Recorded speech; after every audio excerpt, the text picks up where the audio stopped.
أعوذ بالله من الشيطان الرجيم بسم الله الرحمن الرحيم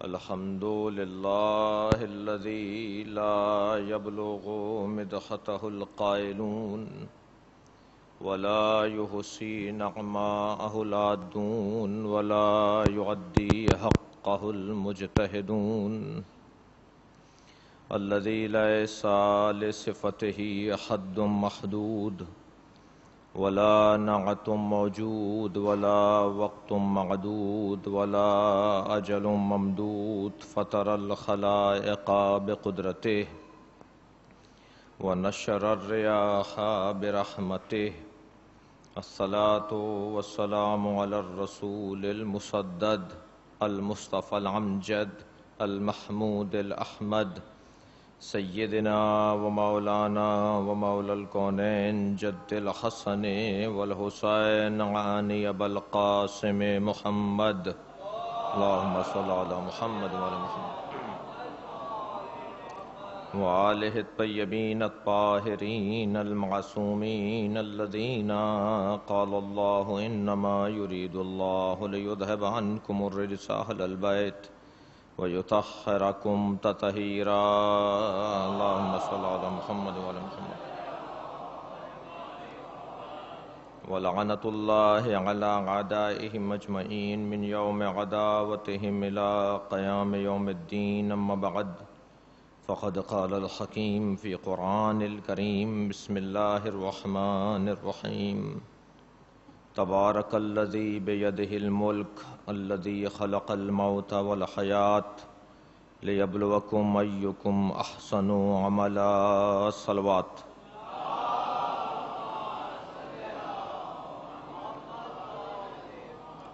گزارش ہے تھوڑا سا اور آگے آ جائیے تو بڑی عنایت ہوگی، تھوڑا مل کر بیٹھ جائیں گے تو بہت شکریہ آپ کا۔ ایک صلوات پڑھتے ہوئے تھوڑا سا آگے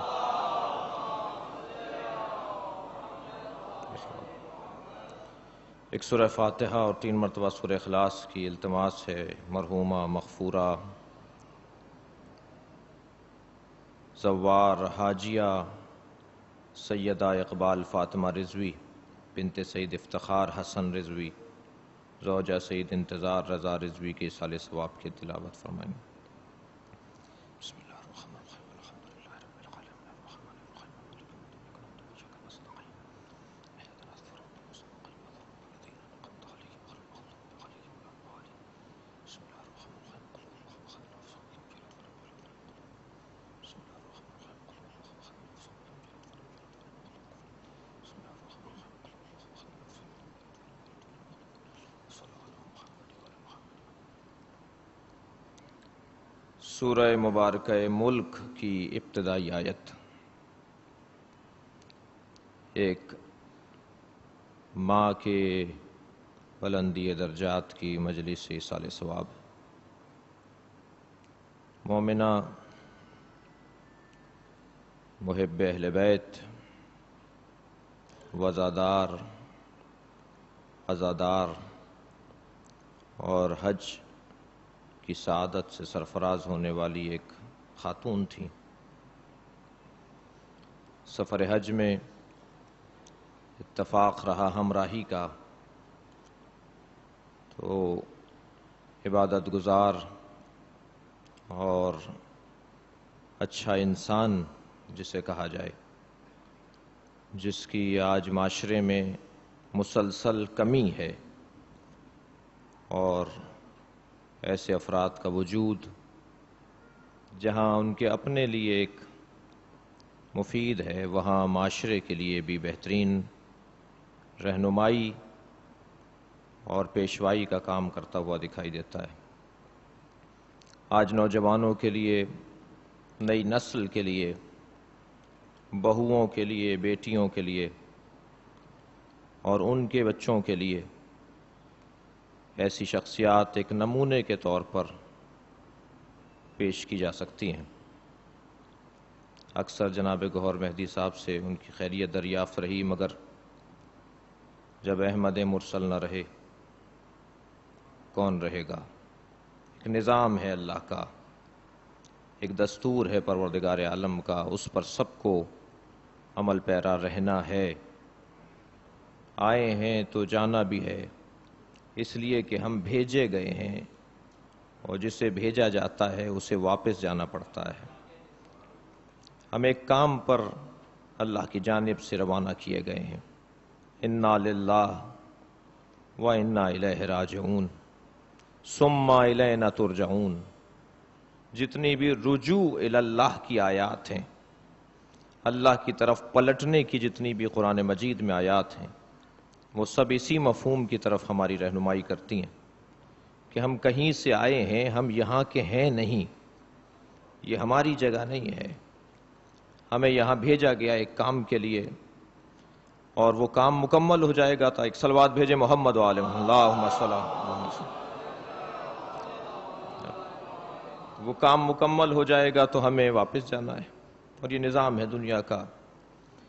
اللہ نے ہمیں ایک کام کے لیے روانہ کیا ہے۔ ہمارے روزمرہ کے مشاہدات میں ہے کہ اگر گھر کی خاتون خانہ اگر بچے کو یا شوہر کو کسی چیز کے لینے کے لیے کہ فلاں چیز لے کے آ جائیے تاکہ اسے بنا لیا جائے، گھر میں ترکاری پکا لی جائے، ہنڈیا چڑھا دی جائے، فلاں چیز لے کر آ جائیے، تو جب تک وہ لوٹتا نہیں ہے تو اس کا انتظار رہتا ہے، اس لیے کہ وہ بھیجا گیا ہے۔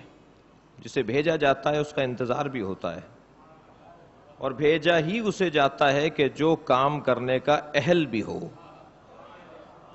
اگر وہ کام کا اہل نہ ہو تو اسے بھیجنے والے کی خطا ہے کہ جس نے بھیجا ہے، اس لیے کہ جب وہ یہ کر نہیں سکتا تھا تو اسے بھیجا کیوں؟ تو سب سے پہلے تو اللہ کا شکر ادا کیا جائے کہ ہمیں اس نے کسی کام کے قابل جانا ہے۔ ایک صلوات بھیجے محمد وآلہ محمد۔ اور جب ہمیں اس کام کے لیے اس نے روانہ کیا ہے تو اب یہ سوچنا ہے کہ وہ کام ہمیں معلوم بھی ہے یا نہیں۔ قرآن مجید پکار کر کہہ رہا الم احد یا بنی آدم ان لا تعبدوا الشیطان وَاجْتَنِبُوا الطَّاغُوتَ۔ اے بنی آدم، ہم نے کیا تمہیں کام پر بھیجنے سے پہلے تم سے عہد نہیں لیا تھا؟ مجھے تو یاد نہیں ہے کہ کب اللہ نے ہم سے عہد لیا۔ پروردگار عالم قرآن مجید میں پکار کر کہہ رہا ہے کہ ہم نے تم سے عہد لیا ہے، اے بنی آدم ہم نے تم سے عہد لیا ہے، تمہیں بھیجنے سے پہلے تم سے وعدہ لیا ہے۔ تم سے ہمارے ہاں حلف اٹھایا جاتا ہے نا، جب کسی بڑی کرسی پر بیٹھنے والا قلمدان اٹھانا چاہتا ہے تو اسے حلف لیا جاتا ہے، قسم لی جاتی ہے، اور جو حلف لیتے ہیں وہ پھر کوشش کرتے ہیں کہ پابندی کریں، ہم نے قسم کھائی ہے۔ تو ہم سے بھی اللہ نے حلف لیا ہے۔ قرآن کہہ رہا ہے ہم نے تم سے حلف نہیں لیا کہ تم شیطان کی پیروی نہیں کرو گے اور طاغوت سے بچے رہو گے؟ تو مجھے تو یاد نہیں آ رہا کہ اللہ نے کب مجھ سے عہد لیا۔ میں تو جب 4-6 سال کا، 3 سال کا، 2 سال کا، 2.5 سال کا ہوا تھا، اس کے بعد سے کچھ باتیں یاد ہیں، اس سے پہلے کی تو کوئی بات یاد نہیں۔ یہ بھی نہیں یاد کہ کہاں میں لے جایا گیا تھا عہد کرنے کے لیے۔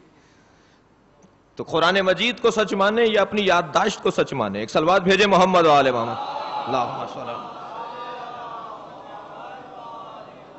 اس لیے کہ یہ دنیا کا دستور ہے، یہ ہمارے سماج کا مزاج ہے کہ دنیا ایک چیز کہہ رہی ہوتی ہے اور اس کے برعکس اللہ کے یہاں سے کوئی پیغام آ رہا ہوتا ہے۔ ساری دنیا اگر آپ دیکھیں ایک میت پڑی ہو تو کہیں گے مردہ ہے۔ ہندو سے پوچھا کون ہے یہ، کیا پڑا ہے، یہ کیا رکھا ہے، کہا مردہ۔ عیسائی سے پوچھا کیا ہے یہ، کہا یہ مردہ ہے۔ یہودی سے پوچھیں گے کہے گا مردہ ہے۔ مرد سے پوچھیں گے کہے گا مردہ ہے، زندہ سے عورت سے پوچھیں گے کہے گا مردہ ہے۔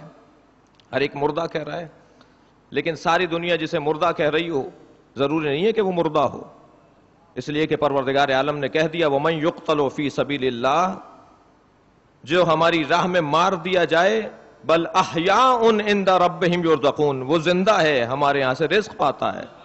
سارا معاشرہ جسے مردہ کہے اللہ اسے زندہ بول دیتا ہے۔ عزیزان گرامی، سارا معاشرہ جس ابو طالب کو کافر بولتا ہے اللہ کہتا ہے یہ کام میں نے نہیں کیا، ابو طالب نے کیا ہے، یہ کام ابو طالب نے نہیں کیا، میں نے کیا ہے۔ اللہ اس کے ایمان کا تذکرہ قرآن مجید میں کرتا ہے۔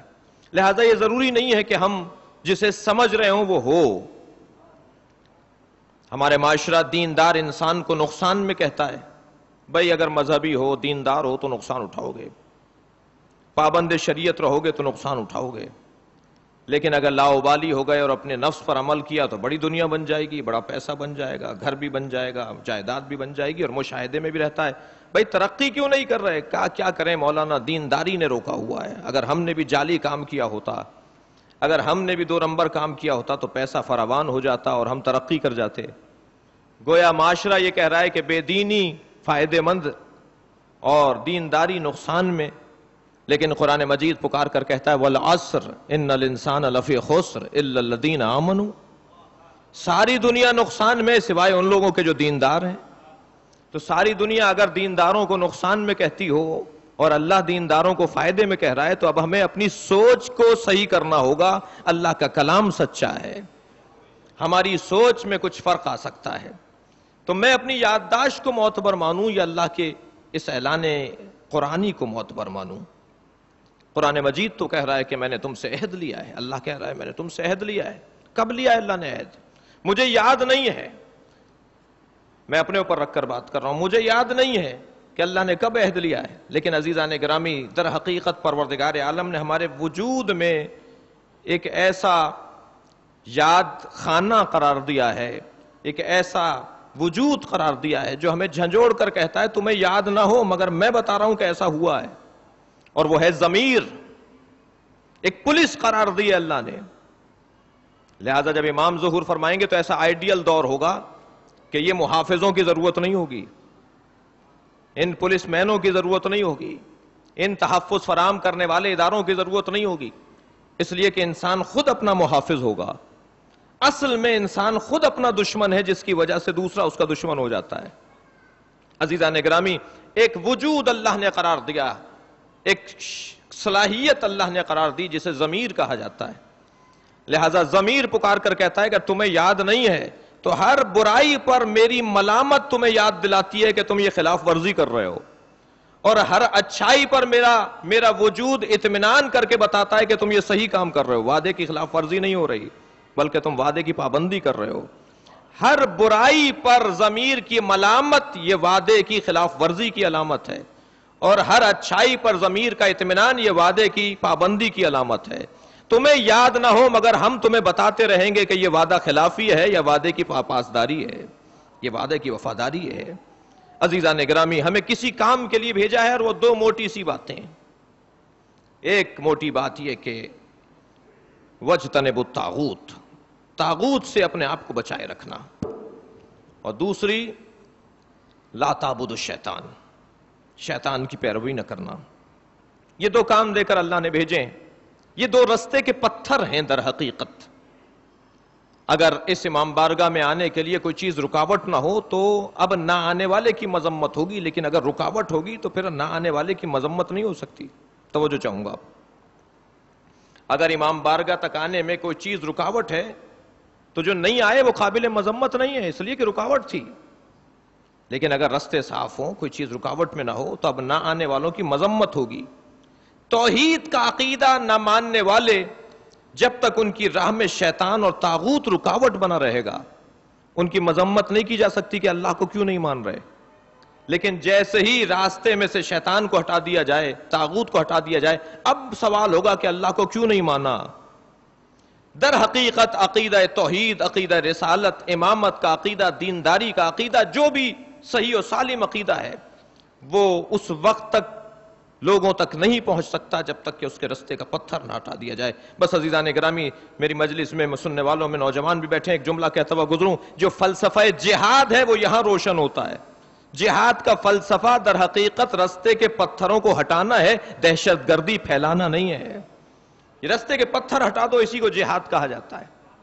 ہم نے جو تم پر جہاد بالسیف، تلوار کا جہاد فرض کیا، میدانوں میں اترنا تم پر فرض کیا، تم ان طاغوتوں کو ختم کرو، لوگوں کو آزادی کے ساتھ سوچنے دو، لوگوں کو سالم ضمیری کے ساتھ رہنے دو، خود بخود اللہ کی طرف آ جائیں گے۔ بھیجا گیا ہے، ہمیں نکالا نہیں گیا، اور جب ہمیں بھیجا گیا ہے تو کس کام سے بھیجا گیا ہے؟ بس جو کام مکمل کر کے لوٹ آئے وہی در حقیقت اپنے ہدف حیات کو پا کر لوٹ رہا ہوتا ہے۔ تبارک الذی بیدہ الملک، بابرکت ہے وہ ذات کے جس کے ہاتھ میں ملکیت ہے، مالک ہے وہ۔ ہر ایک مالک نہیں ہے، میں اور آپ بظاہر اپنے تن پر موجود کپڑوں کے بھی مالک نہیں ہیں، جبکہ ہم نے خود خریدے ہیں، ہم نے خود اپنی پسند سے بنوائے ہیں، ہماری مرضی سے وہ بنائے گئے ہیں، ہماری مرضی سے خریدے گئے ہیں، مگر ہم تو اپنے ان کپڑوں کے بھی مالک نہیں ہیں جو ہمارے تن کے اوپر ہیں۔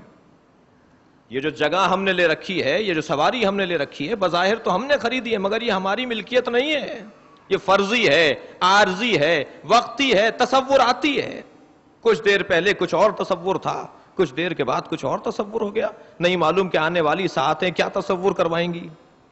یہ چیز ہماری نہیں ہے، ہماری ہوتی تو ہماری بات مانتی۔ توجہ چاہوں گا، مالک کی اگر مملوک بات نہ مانے تو وہ مالک کیسا، اور اگر مملوک اس کی بات کو تسلیم کر لے تو وہی مالکیت حقیقی کہلائے گی۔ یہ چیزیں ہماری بات نہیں مانتی، بلکہ یہ ہم اپنی بات منواتی ہیں۔ مجلس ہے ایصال ثواب کی، موت کی مجلس ہے، اسی طرح کا بیان عزیزان گرامی ہوا کرتا ہے۔ یہ کپڑا، یہ گاڑی، یہ گھر، یہ لباس، یہ کھانا، یہ غذا، یہ ہمیں خوار کرنے کے علاوہ کچھ اور نہیں کر رہی ہے، ذلیل کروا رہی ہے۔ توجہ چاہوں گا، اس کی حقیقت کیا ہے؟ یہ کپڑا ہمیں ذلیل کروا رہا ہے، یہ کھانا جس کے پیچھے ہم دوڑ رہے ہیں، یہ ایک آگ بجھانے کے لیے، یہ ہمیں خوار کروا رہا ہے۔ لہو و لعب کے علاوہ کچھ اور نہیں ہے، کھیل کود تفریح کے علاوہ کچھ اور نہیں ہے۔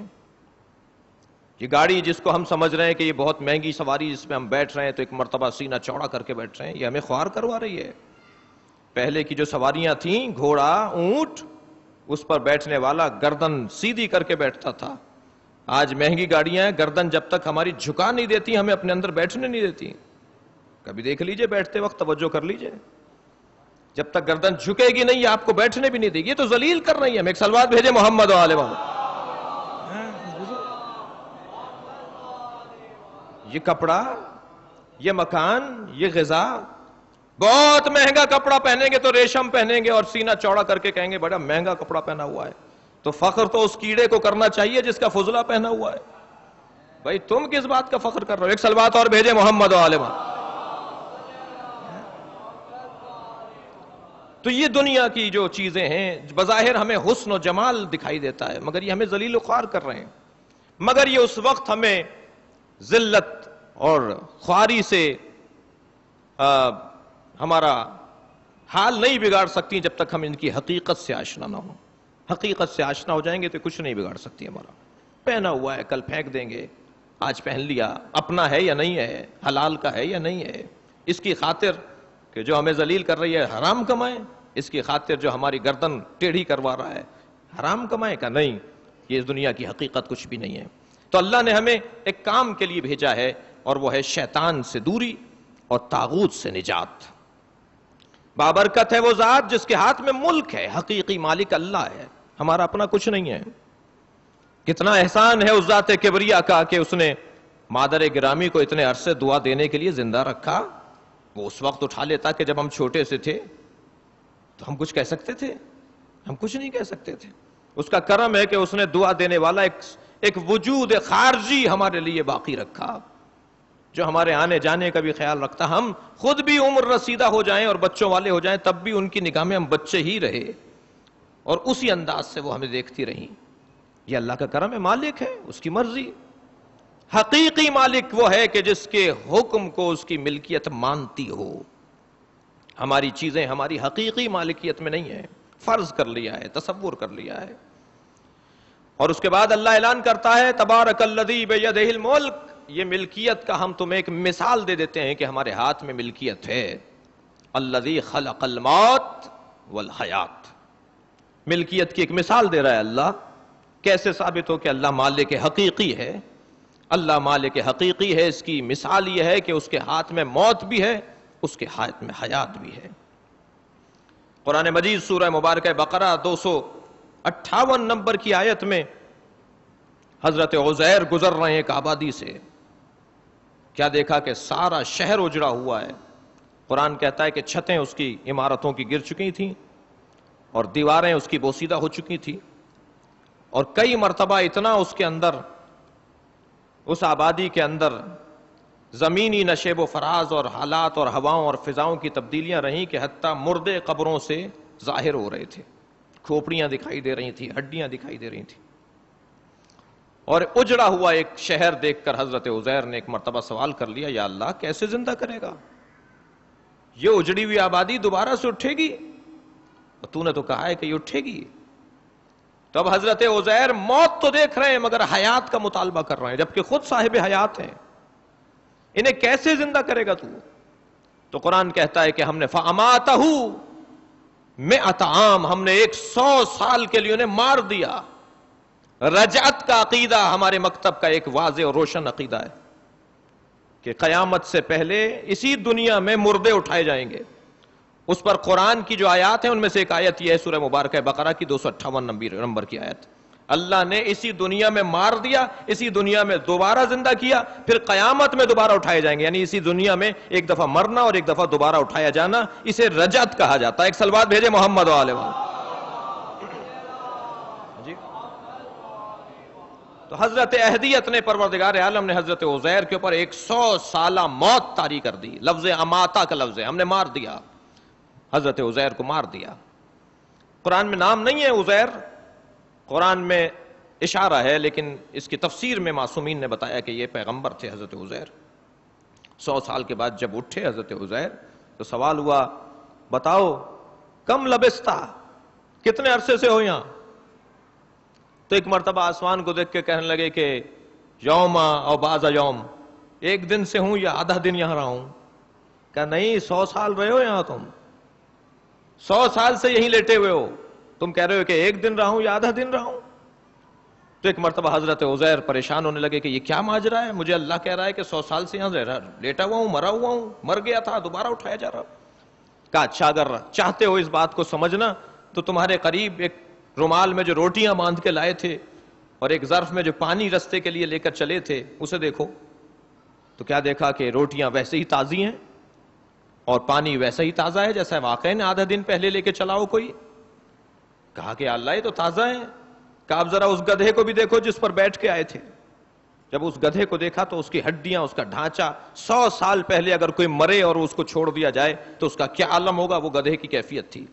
کہ یہ 100 سال پہلے ہم نے اسے مارا تھا، اسے ہم نے 100 سال تک روٹیوں کو تازہ رکھا، اسے حیات کہا جاتا ہے، اور اسے ہم نے مار دیا، اسے موت کہا جاتا ہے. ہم موت بھی دینے والے ہیں اور حیات بھی دینے والے ہیں. ایک صلوات بھیجے محمد و آل محمد. اللہم صلی علی محمد و آل محمد. الذی خلق الموت والحیات. اسی دنیا کے اندر پروردگار عالم نشانیاں قائم کر دیتا ہے.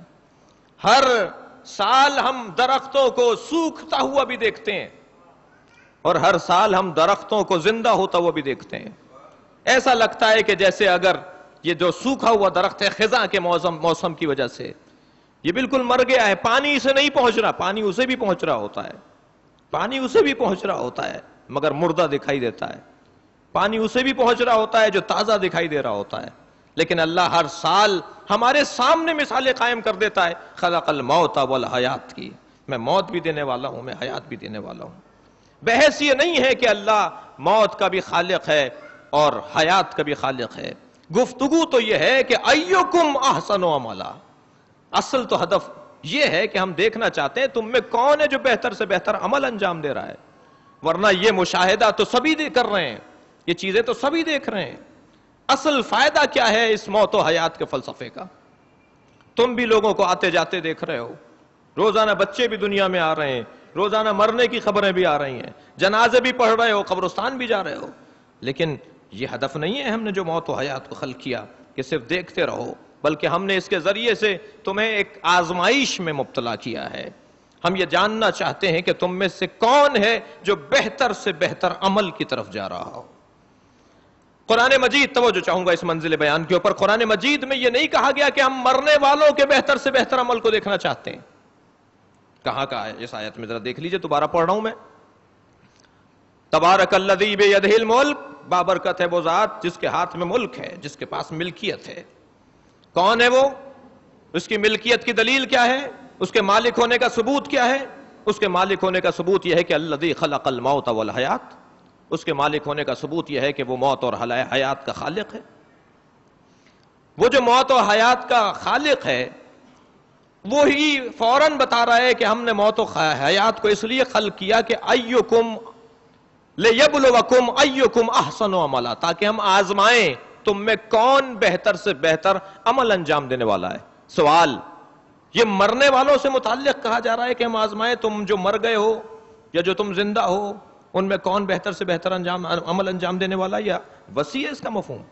اس کا مفہوم وسیع ہے، صرف مرنے والوں کو دعوت عمل نہیں دیا جا رہا یا زندہ رہنے والوں کو دعوت عمل نہیں دی جا رہی، مطلق بات ہے۔ کیا مطلب؟ میں کیا کہنا چاہ رہا ہوں عزیزان گرامی، جہاں مرنے کے بعد پوچھا جائے گا کہ ہم نے تمہیں حیات بھی دی، ہم نے تمہارے سامنے موت کو بھی گزارا، بتاؤ کیا لے کر آئے ہو، ایکم احسن عملا، کیا لے کر آئے ہو بہتر سے بہتر، وہاں زندہ رہ جانے والوں کو بھی پیغام ہے۔ تمہاری ذمہ داریاں صرف زندگی کے اندر نہیں ہیں، حیات کے اندر نہیں ہیں، تمہاری ذمہ داریاں حیات کے بعد کی بھی پائی جاتی ہیں۔ عزیزان گرامی، ہمارے سامنے جب خبر مرگ کسی کا آئے اور ہمیں معلوم ہو کہ فلاں انتقال کر گیا ہے، چاہے وہ مومن ہو چاہے وہ غیر مومن ہو، اگر مسلمان ہے، من قال لا الہ الا اللہ محمد رسول اللہ وہو مسلم، جس نے کہہ دیا لا الہ الا اللہ محمد رسول اللہ وہ مسلمان ہے، یہ حدیث ہے معصوم کی۔ لہذا جو بھی مسلمان اس دنیا سے جائے تو ہر مسلمان پر فرض ہے کہ اس کے غسل و کفن کا اہتمام کرے۔ ضروری نہیں ہے کہ عزیزوں کے اوپر ہی فرض ہے، رشتہ داروں پر ہی فرض ہے۔ عزیزان گرامی، بڑی نعمت ہے بڑے شہر میں رہنا، اس لیے کہ بڑا شہر بڑا ذہن کر دیتا ہے، بڑی معیشت کر دیتا ہے، بڑی فکر کر دیتا ہے، بڑا شعور بنا دیتا ہے، بڑا انسان بھی بنا دیتا ہے بڑا شہر۔ اس لیے کہ جب آپ زیادہ سے زیادہ مسائل میں مبتلا ہوں گے اتنا ہی زیادہ سے زیادہ مشق کرنے کا موقع ملے گا، اتنا ہی اپنے آپ کو آزمانے کا موقع ملے گا، اتنا ہی شخصیت ابھر کر سامنے آتی چلی جائے گی۔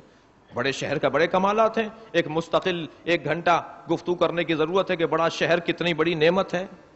حتیٰ احادیث بھی ہیں چھوٹے علاقے میں رہنے والوں کی، ہادیوں جو انبیاء کرام اور ہادیان دین چھوٹے علاقوں کے اندر گزریں ان کے بارے میں احادیث بھی ہیں کہ ہم نے جتنا بڑا نبی بنایا اتنا اسے بڑا وسیع علاقہ بھی دیا ہے۔ مذمت آئی ہے ان افراد کی کہ جو چھوٹے علاقوں کی طرف جاتے ہیں اور چھوٹے علاقوں سے بڑے علاقوں کی طرف نہ آتے ہوں۔ یہ ایک بحث ہے، گفتگو ہے، ایک عنوان ہے، ایک موضوع ہے جس پہ علیحدہ سے بات کرنے کی ضرورت ہے، یہاں صرف اشارتاً عرض کر رہا ہوں۔ بڑے شہروں میں بڑی نعمتیں ہیں، میں نے عرض کیا جلدی جلدی کہ معیشت بہتر ہو جاتی ہے، شعور بہتر ہو جاتا ہے، انسان کی سوچ بہتر ہو جاتی ہے، لیکن بڑے شہروں میں جہاں یہ ساری چیزیں بڑی ہو جاتی ہیں وہاں کچھ اخلاقی کمزوریاں بھی ایجاد ہو جاتی ہیں۔ توجہ چاہوں گا آپ حضرات سے، وہ اخلاقی کمزوریوں میں عزیزان گرامی جو اس وقت کا موضوع ہے، ہم اپنے مرنے والوں کے ساتھ زیادتی کرتے ہیں، ہم اپنے ہاتھ سے غسل نہیں دیتے، غسال ہے بھائی، ہمیں کیا ضرورت آ رہی ہے، وہ رکھا ہوا ہے نا نوکری کے اوپر، وہ جس کو تنخواہ دی جا رہی ہے ٹرسٹ کے اندر یا ادارے کے اندر یا انجمن کے اندر، اس کا کام ہے کہ وہ غسل کفن دے۔ ایک عظیم ترین ثواب سے معاشرہ محروم، ایک واجب کفائی سے معاشرہ محروم، حتیٰ معلوم بھی نہیں ایک طبقے کو کہ پہلا غسل اور دوسرا غسل اور تیسرا غسل کیسے ہوگا، اور غسل سے پہلے کیا ہوگا اور غسل کے بعد کیا ہوگا۔ بڑے بوڑھوں کو پہلے تلاش کیا جاتا تھا، اپنے ہاتھ سے کفن بنایا جاتا تھا، کفن کاٹا جا رہا ہوتا تھا، لوگ بیٹھے ہوتے تھے کتنے میٹر کا ہوگا، کیسے ہوگا، کفنی کیا ہے اور لنگ کیا ہے اور پیراہن کیا ہے اور ران پیچ کیا ہے، اور بہت ساری چیزوں کے الفاظ سے آشنا ہو۔ آج کا جوان نہیں ہے آشنا ان چیزوں سے، مجھے معاف کریں گے، آج کا بچہ نہیں ہے ان چیزوں سے آشنا، اس لیے کہ وہ بنا بنایا کفن مل جاتا ہے، باقاعدہ کٹا کٹایا اور بالکل نپا تلا کفن مل جاتا ہے، وہ خرید کے لے کے ریڈی میڈ سارے کام ہو رہے ہیں نا، سارے کام جو ہے وہ پکے پکائے ہیں، بنے بنائے ہیں۔ جہاں ہم ان نعمتوں سے اور ان مصروفیت کی وجہ سے ان چیزوں سے فائدہ اٹھا رہے ہیں، وہاں عظیم ترین ثوابوں سے محروم ہیں۔ آپ دیکھ رہے ہیں روزانہ 10 15 8 10 14 17 آدمی مارے جا رہے ہیں، مگر کسی کی طبیعت پہ فرق آ رہا ہے یا نہیں؟ کیوں نہیں آ رہا؟ اس لیے کہ کبھی کفن اپنے ہاتھ سے بنایا ہی نہیں ہے۔ مجھے کہنے دیجئے، کبھی اپنے ہاتھ سے میت غسلی نہیں دی ہے جو مرنے کا بھی کوئی خوف ہو۔ جب مریں گے تو معلوم ہوگا کہ کیا ہو گیا، لیکن وہ جو خوف ایک ہوتا ہے، ایک حیات کا فائدہ اور اہمیت اور ایک موت کے بارے میں جو تصور ہے، یہ جو اللہ نے احکامات قرار دیے ہیں تجہیز اور تکفین کے، اس کا فلسفہ ہے، اس کا فلسفہ ہے، اور وہ فلسفہ یہ ہے کہ ایک کے جانے سے ہزاروں کے جینے کا اہتمام ہو جائے۔ ایک مرا ہے نا، اب جو رہ گئے وہ جینے کا طریقہ سیکھیں۔ لہٰذا ہم ابتدا ہی سے ہمارے گھروں میں مشق نہیں ہے، خاص طور پر ایسے ماحول کے اندر کہ اگر کبھی کسی کو کوئی جان کنی کی کیفیت میں ہو تو کیا کیا جاتا ہے؟ عزیزان گرامی، پہلے ہی مرحلے سے تلقین اور مردے کو قبلے کی طرف لٹانا اور یہ تمام کام کرنے سے کا آغاز ہوتا ہے کہ انسان کے وارثوں کی ذمہ داری شروع ہوتی ہے۔ نہیں عزیزان گرامی، رونا اور پرسہ لینا اور یقیناً دکھ طاری ہو کر غم کا اظہار ہونا یہ انسانیت کی علامت ہے، لیکن کہیں ایسا نہ ہو کہ یہ انسانیت کی علامت ہمیں واجبات سے دور کر رہی ہو اور انسان واجبات سے دور ہو رہا ہو، اور اس کے بعد غسل و کفن جیسی ایک منزل معاشرہ اس سے غافل ہوتا جا رہا ہے۔ میں آج ہی اس مجلس کے حوالے سے مجھے کیونکہ ایک اشارہ دیا گیا کہ فلاں مسئلہ کیسے ہوتا ہے تو میں اس کو دیکھ رہا تھا، تو ایک نئی حدیث جو میرے لیے میں نے آج پڑھی، یعنی حدیث تو پرانی ہے، میں نے آج پڑھی، اور وہ یہ کہ معصوم فرماتے ہیں کہ جس نے اپنا کفن خود تیار کر کے نہیں رکھا، پروردگار عالم آخری لمحے میں اس سے ایمان سلب کر سکتا ہے۔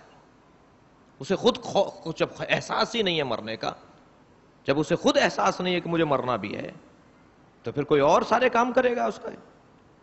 اور اسی طرح حدیث تھی کہ جس کو غسل اس کے گھر میں دیا جائے، اب فلیٹوں کی زندگی، دڑبوں کی زندگی، چھوٹے علاقوں کی اور چھوٹے گھروں کی زندگی، وہاں کہاں غسل دیا جائے گا بھائی؟ تو مجبوری تو یہی ہے کہ کسی طرح امام بارگاہ پہنچا دیا جائے۔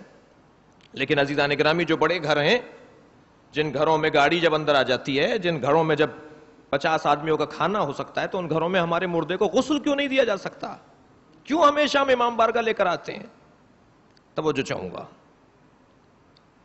جس گھر میں میت کو غسل دیا جاتا ہے مدتوں وہاں فرشتوں کی رحمتوں کا پہرا رہتا ہے۔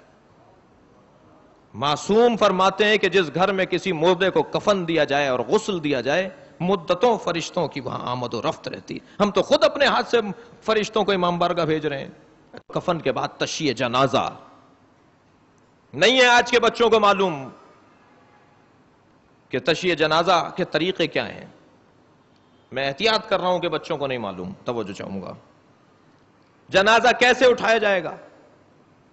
کوئی کہیں سے کاندھا دے رہا ہوتا ہے، کوئی کہیں سے کاندھا دے رہا ہوتا ہے، اپنی مرضی سے میت کو آگے بڑھایا جا رہا ہوتا ہے۔ آداب ہیں، طریقے ہیں، بتائے گئے ہیں، لیکن غافل ہے معاشرہ۔ توجہ کریں گے تو اس کی طرف توجہ ہوگی، ورنہ توجہ نہ کرنے پر سامنے گھڑیاں لگی ہوئی ہوں، پوری دکان گھڑیوں کی ہو، تو اسے بھی نہیں پتا ہوتا کہ ٹائم کیا ہو رہا ہے۔ توجہ کرے گا تو معلوم ہوگا، ایک گھڑی سے بھی معلوم ہو جائے گا، بغیر گھڑی کے بھی معلوم ہو جائے گا۔ اور جو توجہ نہ کرنے والا وہ گھڑیوں میں بھی رہ رہا ہو تو اسے گھڑی ٹائم نہیں معلوم ہوتا۔ توجہ کی بات ہے اصل۔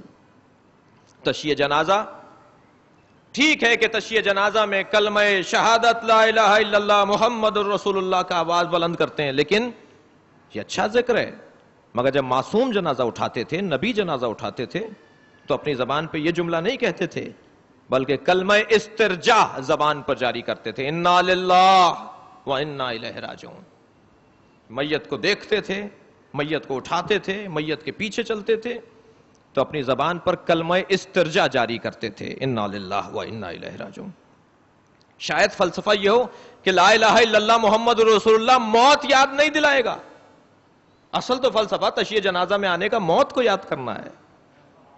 اصل فلسفہ یہ ہے جاؤ میت میں تاکہ تمہیں اپنی موت بھی یاد آئے، تاکہ اپنی قبر کا بھی اہتمام کر سکو۔ اور یہ یاد اور یہ تصور ہمیں کلمہ استرجاع دہرائے گا۔ انا للہ، مرا کوئی ہے، ہم اپنے آپ کو آمادہ کر رہے ہیں۔ قبر کسی اور کی تیار ہو رہی ہے، ہم اپنی قبر کو یاد کر رہے ہیں۔ کفن کسی اور کو بہتا دیا جا رہا ہے اور ہم اپنے کفن کو یاد کر رہے ہیں۔ یہ جملہ انا للہ و انا الیہ راجعون جب ہم کسی کے مرنے کی خبر سن کر اپنی زبان پر دہرائیں، جاری کریں، تو اس سے وہ ثواب حاصل ہوگا جو معصوم چاہتے ہیں، جو فلسفہ ہے تشییع جنازہ میں شرکت کرنے کا۔ ایک صلوات بھیجے محمد و آل محمد۔ لہذا آداب تشییع جنازہ، آگے چلنا ایسا ہی ہے کہ جیسے ہر قدم پر ایک زندگی کا دن کم کیا جا رہا ہو۔ میت پیچھے چل رہی ہے، بہت سارے لوگ آگے چل رہے ہیں، اگر ایسا کیا جائے گا تو ہر قدم پر زندگی کا ایک دن کم ہو جائے گا.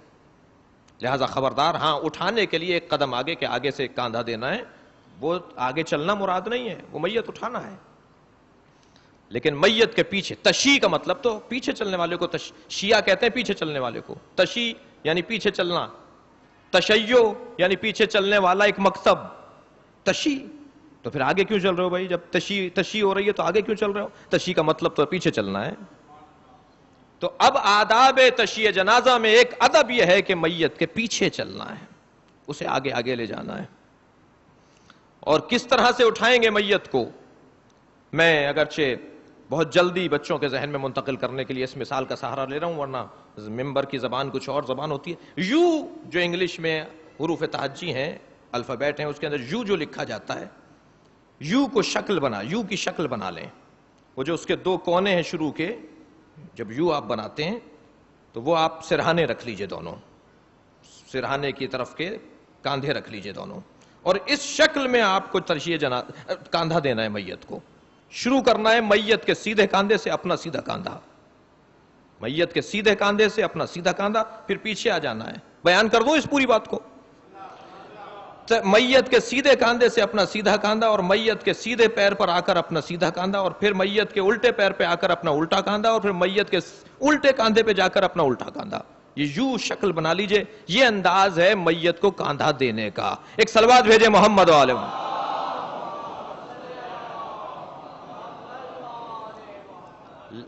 تب جا کر وہ ثواب مکمل ہوگا جو ثواب معصوم ہمیں دینا چاہتے ہیں، یعنی اللہ کی جانب سے معصوم نے بیان کیا ہے. میت کو لے کے پہنچے قبرستان. تلقین ایک دم نکلتے وقت مستحب ہے، ایک غسل و کفن کے بعد مستحب ہے، اور ایک قبر میں اتارنے کے بعد مستحب ہے. 3 تلقینیں مستحب ہیں.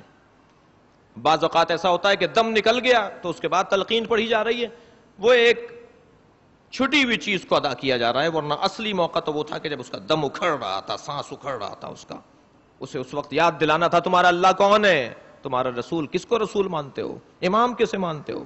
فرشتوں کے بارے میں اور قیامت کے بارے میں اور قبر کے بارے میں اور عبادات الہیہ کے بارے میں کیا تصور رکھتے ہو؟ وہ اسے ہمیں سمجھاتے ہیں، بتاتے ہیں. بہرحال اس کے بعد جب میت قبرستان میں پہنچی ہے تو اسے مقام دینا، 3 مقام دینا مستحب. یہاں ایک جملہ اور کہتا چلا جاؤں، عزیزان گرامی، اگر آپ کو مجتہدین اور علماء کا ایک جگہ اجتماع دیکھنا ہو تو قبرستان میں دیکھ لیا کریں. ہر آدمی مسئلہ بتا رہا ہوتا ہے وہاں کھڑا ہوا، ایسے دفنانا ہے، ایسے اتارنا ہے، ایسے ٹیڑھا کر دو، ایسے سیدھا کر دو. ہر جانب سے آواز آ رہی ہوتی ہے، لہٰذا ہر آدمی اپنی رائے کا اظہار کر رہا ہوتا ہے. ایسے مت لٹاؤ، قبر کو کی دیوار سے کمر لگاؤ اور سینہ لگاؤ دیوار کے ساتھ، اور گردن ٹیڑھی کر دو اور پورا بدن ٹیڑھا کر دو قبلے کی طرف. بہت سارے مسائل وہاں پر ہوتے ہیں. لیکن نہیں عزیزان گرامی، وہاں اگر کوئی بزرگ موجود ہے، اگر کوئی عالم موجود ہے تو اس سے پوچھنے کی ضرورت ہے، یا بزرگ اگر موجود ہیں تو ان سے پوچھنے کی ضرورت ہے. بعض اوقات تو وہاں لڑائیاں ہو جاتی ہیں، بعض اوقات وہاں اختلاف شدید ہو جاتا ہے. میرے کہنے پہ آپ کو یاد آ رہا ہوگا کہ کس کس کی میت میں کیا کیا ہوا تھا. ایک صلوات بھیجے محمد و آل محمد. اللہم صلی علی محمد. جی. لہذا جیسے ہی قبرستان کے اندر میت کو لے کے پہنچے تو پہلا مقام دیں میت کو، اس لیے کہ اب وہ گھبرانے لگتا ہے، اس کی روح پریشان ہوتی ہے. کہاں لے آئے مجھے؟ قبرستان آ گیا، میری قبر آ رہی ہے، ہول ہونے لگتا ہے روح کو. تو اس کی میت کو مقام دیا جاتا ہے تاکہ وہ ہول سے بچے نکلے. پھر کچھ آگے لے جاتے ہیں، پھر اس کو ہول بڑھتی ہے، جیسی میت قبر کے قریب جا رہی ہوتی ہے پھر اسے مقام دیا جائے، ٹھہرایا جائے، روکا جائے. مستحب یہ ہے کہ پھر دوسرے آدمی آ کر میت کو اٹھائیں، وہ لوگ ہٹ جائیں کہ جنہوں نے اب تک اٹھایا ہوا تھا، پھر دوسرے لوگ آئیں. یہ مستحبات ہیں. اگر کوئی ایسا نہ کر رہا ہو، ہاں یہ ایک جملہ کہنے دیجئے مجھے، یہ سارے مستحبات ہیں. اگر تلقین ایک کم کر دی تو بھائی مستحب تھا جسے چھوڑا گیا ہے، تم لڑ کر تو حرام کام کر رہے ہو. جس نے تلقین نہیں پڑھی مستحب چھوڑا ہے نا، یہ لڑائی جو ہو رہی ہے تو حرام کام ہو رہا ہے. چھوڑ دی، اس میں لڑنے کی کیا بات ہے؟ مقام دینے کے وقت انہی لوگوں نے دوبارہ اٹھا لیا، اس میں لڑنے کی کیا بات ہے؟ ایک ثواب کھو رہے ہیں نا، مستحب چھوڑ رہے ہیں. یہ جو لڑ رہے ہو تو حرام کام کر رہے ہو. لہٰذا لڑائیاں ہو جاتی ہیں، تکراریں ہو جاتی ہیں، رنجشیں ایجاد ہو جاتی ہیں. سب کے سامنے ڈانٹ دیا انہوں نے مجھے. نہیں کیا جائے عزیزان گرامی یہ کام. اور اب جب ہم پہنچے ہیں میت کو لے کے قبر کے قریب تو اب عورت کو ایک انداز سے اتارنا ہے اور مرد کو ایک انداز سے اتارنا ہے۔ عورت کا بدن کیونکہ نازک بدن ہے، لہذا اسے بالکل جیسی میت جھولے میں یعنی گہوارے میں رکھی ہے، ایسی ہی میت جو ہے وہ سیدھی کی سیدھی قبر میں اتارنی ہے، اسے اوپر نیچے ٹیڑھا نہیں کرنا۔ میت عورت کی ہے، اس کے بدن کا احترام زیادہ ہے، اس کے بدن میں کیفیات ایسی ہیں کہ جسے زیادہ مبتلا نہیں کرنا مسائل کے اندر، لہذا برابر میں لا کر گہوارہ رکھا جائے گا عورت کی میت کا، اور جیسے میت لیٹی ہوئی ہے ایسے ہی اٹھا کے قبر کے اندر اتار دی جائے گی۔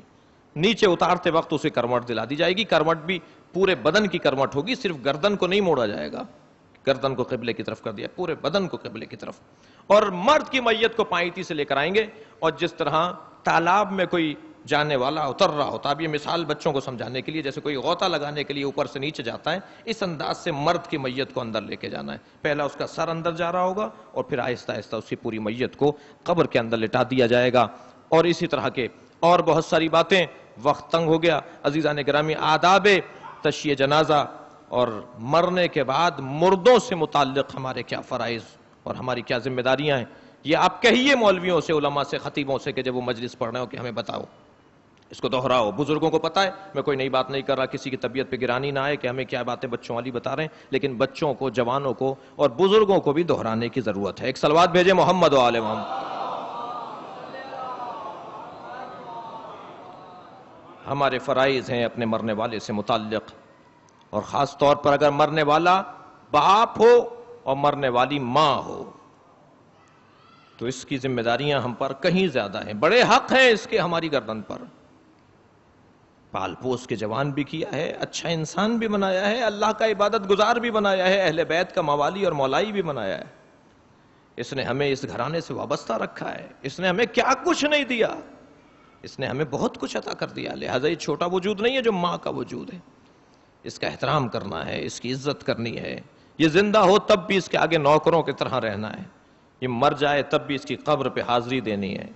خبردار کہیں ایسا نہ ہو کہ ماں کی قبر پر جانے میں فاصلہ بڑھ جائے، ہر روز نہیں جا سکتے، شب جمعہ ضرور جاؤ، اس لیے کہ اسے انتظار رہتا ہے میرے بچے آئے یا نہیں آئے، ان کے پاس اتنا ٹائم نہیں رہا کہ یہ شب جمعہ بھی میرے پاس آ کر مجھ سے بات کریں۔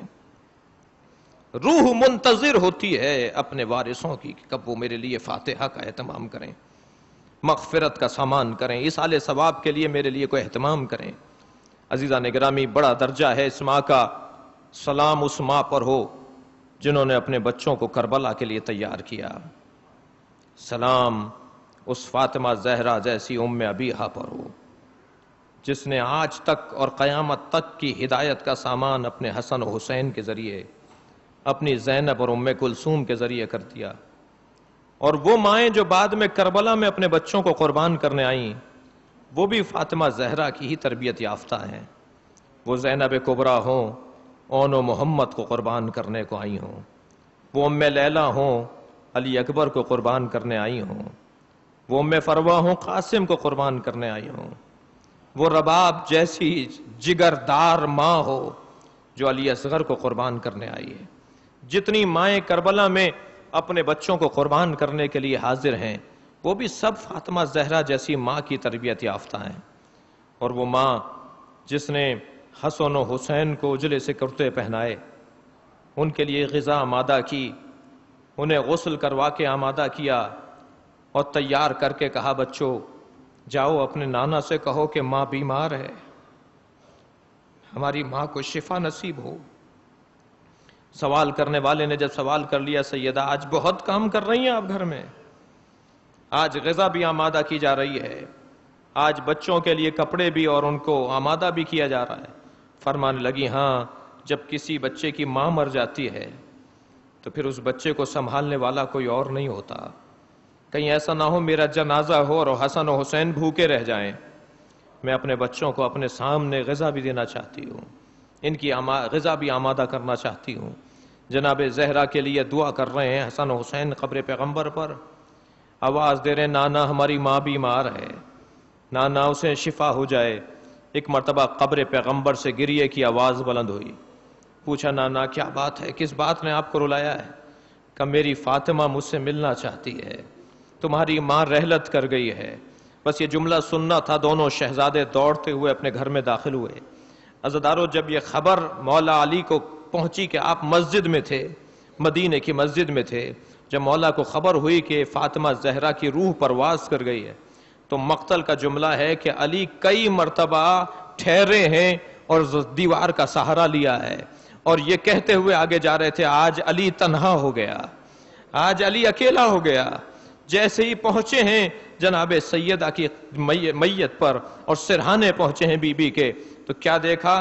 تکیے کے ساتھ ایک وصیت نامہ لکھا ہوا ہے، اور اس وصیت نامے میں لکھا ہے یا علی مجھے رات کو غسل دیجیے گا، مجھے رات کو کفن پہنائیے گا، مجھے رات کی تاریکی میں دفن کر دیجیے گا، یا علی میرے جنازے میں کسی کو شریک مت ہونے دیجیے گا، مجھے تنہائی کی کیفیت میں قبر کے حوالے کر دیجیے گا۔ اور ایک اور جملہ لکھا یا علی میرے جنازے میں حسن و حسین کو لے کر چلیے گا، اے علی میری قبر پر قرآن کی تلاوت کیجیے گا، شب اول قبر مجھے تنہا چھوڑ کر نہ جائیے گا۔ عزادارو، امیر المومنین نے غسل و کفن کا اہتمام کیا۔ جب میرے مولا غسل دے رہے تھے جناب سیدہ کو، رات کی تاریکی تھی، رات کا مرحلہ تھا اور دور وقت رات کا تھا، تو ایک مرتبہ سلمان راوی ہیں کہ میں کوچے میں کھڑا تھا، میں گلی میں کھڑا تھا اور علی غسل دے رہے تھے، مجھے اس کا علم تھا کہ ایک مرتبہ میں نے علی کے باواز بلند رونے کی آواز سنی، چیخ مار کر رونے کی آواز سنی۔ جب علی نے غسل و کفن دے لیا، سیدہ کو دفن کر دیا، دوسرے دن میں نے پوچھا اے علی آپ کے اس انداز سے رونے کا سوال ہے، آپ اس انداز سے کیوں گریہ کر رہے تھے؟ فرمانے لگے غسل دیتے ہوئے جب میرا ہاتھ بطول کی پسلیوں پر آیا، دو پسلیاں ٹوٹی ہوئی تھیں، مگر سیدہ نے مجھے نہیں بتایا کہ وہ جو دروازہ گرا تھا اس نے پسلیاں بھی توڑ ڈالی، اس نے محسن بھی شہید۔ اب جب لوٹا رہا ہوں تو پہلو شکستہ ہے، فاطمہ زخمی ہے، فاطمہ شہیدہ ہے، مظلومہ ہے، مقہورہ ہے۔ اللہ لعنت اللہ علی قوم الظالمین، فسيعلم الذين ظلموا أي منقلب ينقلبون۔ یا اللہ ہماری اس عبادت کو قبول فرما، مرحومہ مغفورہ کے درجات کو بلند فرما، ان کی کوتاہیوں سے درگزر فرما، اعلی علیین میں مقام عطا فرما، جنت الفردوس میں جگہ عطا فرما، امام زمانہ کے ظہور میں تعجیل فرما۔ ایک سورہ فاتحہ اور 3 مرتبہ سورہ اخلاص مرحومہ مغفورہ سیدہ اقبال فاطمہ رضوی بنت سید افتخار حسن رضوی زوجہ سید انتظار رضا رضوی کے سال ثواب کے لیے تلاوت فرمائیں۔ بسم اللہ الرحمن الرحیم، الحمدللہ رب العالمین الرحمن الرحیم مالک یوم الدین ایاک نعبد و ایاک نستعین اهدنا الصراط المستقیم صراط الذین انعمت علیہم غیر المغضوب علیہم ولا الضالین۔ بسم اللہ الرحمن الرحیم، قل هو الله احد بسم اللہ الرحمن الرحیم، قل هو الله احد وربنا آتنا فی الدنیا حسنة وفی الآخرة حسنة وقنا عذاب النار۔ اللہم صل علی محمد وآل محمد۔